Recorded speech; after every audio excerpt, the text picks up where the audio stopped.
তাহলে কিছুক্ষণ আগে দেখলে যে তোমাদের জন্য আমি টেন্সের যে প্রকারভেদ ক্যাটাগরি, কোনগুলো সহজ কোনগুলো কঠিন এগুলোকে আরো মানে কি সাজিয়ে দিয়েছিলাম না। এই যে সহজ এবং অ্যাডভান্স যে দুইটা ভাগে ভাগ করেছিলাম, এখন আমরা কি সহজ উপায়গুলো কি করবো আগে দেখবো, পরে আমরা অ্যাডভান্স নেবো। চলো চলো সহজগুলো শুরু করা যাক। দেখো সহজগুলো তোমাদের জন্য আমি কি করেছি সুন্দর করে লিখেছি। কি কি ছিল আমাদের? Present indefinite, present continuous, past indefinite, past continuous, future indefinite, future কে কন্টিনিউয়াস। আমরা একটা একটা করে কি আলোচনা করি। প্রথম আমাদের হচ্ছে প্রেজেন্ট ইনডেফিনিট।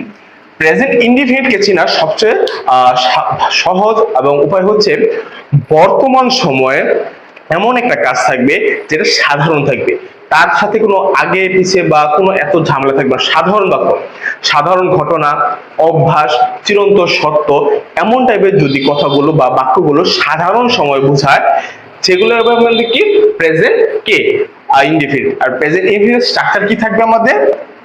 সাবজেক্ট থাকবে প্লাস ভার্বের বি1 থাকবে প্লাস অবজেক্ট থাকবে। বুঝতে পারছো? কি থাকবে? সাবজেক্ট থাকবে, ভার্বের বি1 থাকবে, অবজেক্ট থাকবে। যেমন ধরো আমরা কি লিখতে পারি, যেমন আই এট রাইস।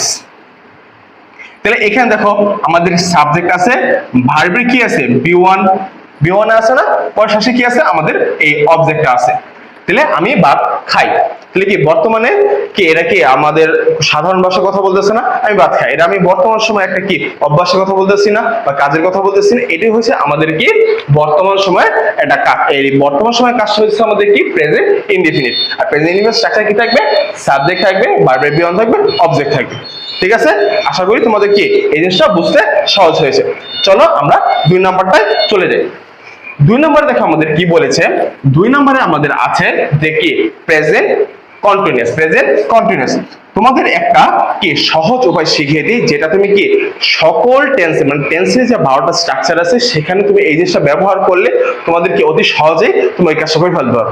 দেখো একটা জিনিস, প্রেজেন্ট কন্টিনিউয়াস যখনই দেখবা যে কোনো টেন্সের মাঝখানে এই কন্টিনিউয়াসের একটা কি অংশ থাকে। কন্টিনিউয়াস মানে কি চলমান, কি চলমান।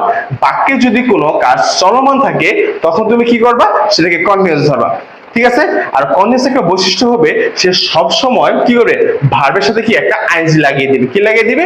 আইএনজি। বুঝতে পারছো? দেখো আমরা কি প্রেজেন্ট কন্টিনিউয়াস এভাবে কি দেখি আমরা সমাধান করতে পারি না। প্রেজেন্ট কি কন্টিনিউয়াস মানে কি বর্তমান সময় কোনো যদি চলমান থাকে, বর্তমান সময়ে কোনো কাজ যদি চলমান থাকে সেটাকে আমরা কি বলবো? Present continuous. আর প্রেজেন্ট কন্টিনিউয়াস স্ট্রাকচার কি থাকবে? সাবজেক্ট থাকবে, ভার্বের ভার্ব থাকবে, তার কি হেল্পিং ভার্ব থাকবে, ভার্ব থাকবে তার আগে কি থাকবে? Helping verb. হেল্পিং ভার্ব কি থাকবে?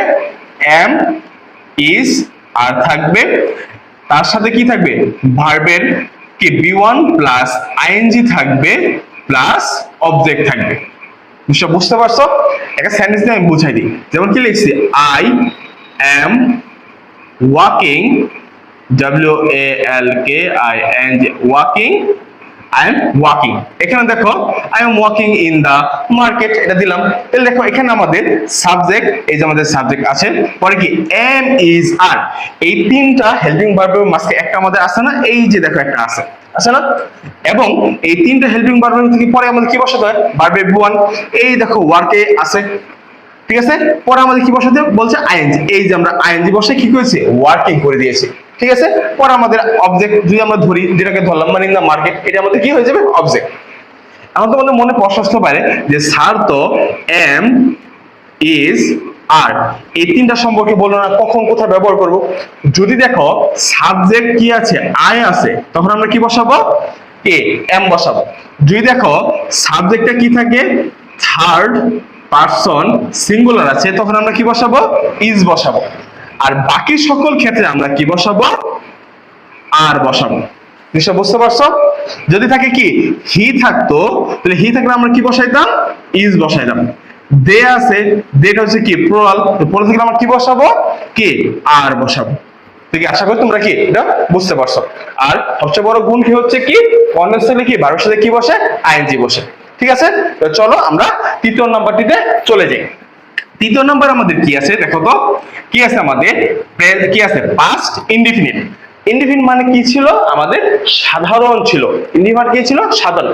ঠিক একই ভাবে আমাদের পাস্ট ইনডিফিনিট মানে হচ্ছে কি, অতীতের একটা সাধারণ, যে কাজটা বর্তমানের সাথে কোনো কিছুর সাথে রিলেটেড থাকবে না, অতীতে শুরু হয়েছে অতীতে শেষ হয়ে গেছে। ঠিক আছে, এটা যদি থাকে সেটাই হবে আমাদের পাস্ট কি, ইনডিফিনিট।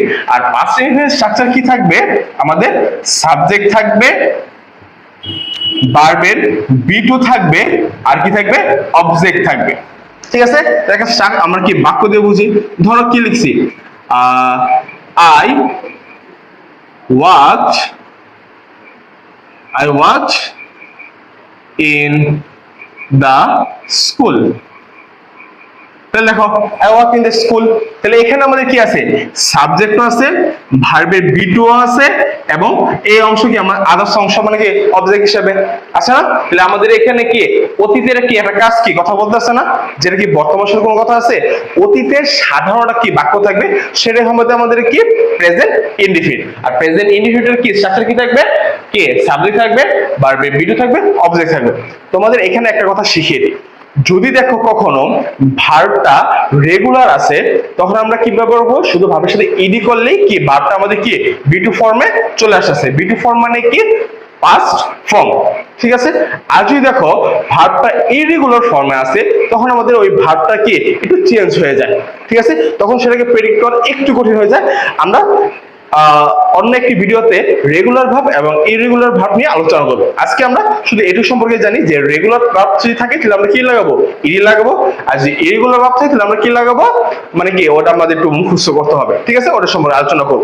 দেখো, তো সেখানে আমাদের কি ওয়াক, এটা আমাদের কি ছিল, রেগুলার ভার্ব ছিল না, তো সেখানে আমরা কি এখানে কি ইডি লাগাই দিয়েছি, এজন্য আমাদের কি হয়ে গেছে, এটা বি2 ফর্মে চলে আসছে। জিনিসটা কি, আশা করি তোমরা কি জিনিসটা এই জিনিসটা অতি সহজে বুঝতে পারছো।